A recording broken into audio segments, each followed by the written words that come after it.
అందరికీ నమస్కారం అండి.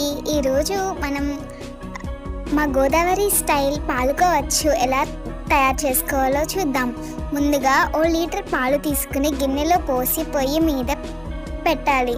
ఈలోపు ఆ లీటర్ పాలకి ఓ కొబ్బరికాయ తురుము పక్కన రెడీగా పెట్టుకోండి. పాలు అలా మరుగుతున్నప్పుడే ఈ కొబ్బరి తురుము, అందులో ఓ 1/2 కేజీ పంచదార వేసేసి గరిటతో బాగా కలుపుతూ ఉండాలి. గిన్నె అంచులకి అంటుకోకుండా, అడుగు అంటకుండా అలా దగ్గర పడే దాకా గరిటతో తిప్పుతూనే ఉండాలండి. లేదంటే అడుగంటేసి మాడిపోతుంది. అది అలా ఉడుకుతూ కమ్మటి వాసనతో ఎర్ర రంగు మారేదాకా కలుపుతూనే ఉండాలి. ఇప్పుడు ఓ పళ్ళానికి కాస్త నెయ్యి రాసి ఈ రంగు మారిన పాలకోవా, కొబ్బరి మిశ్రమాన్ని అందులో వేసి సమానంగా సర్దుకోండి.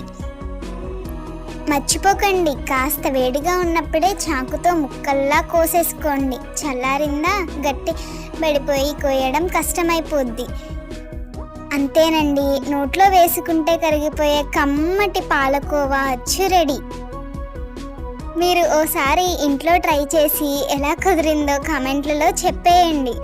అలాగే వీడియో నచ్చితే ఓ లైక్, షేర్, సబ్స్క్రైబ్ చేసుకోండి. థ్యాంక్స్.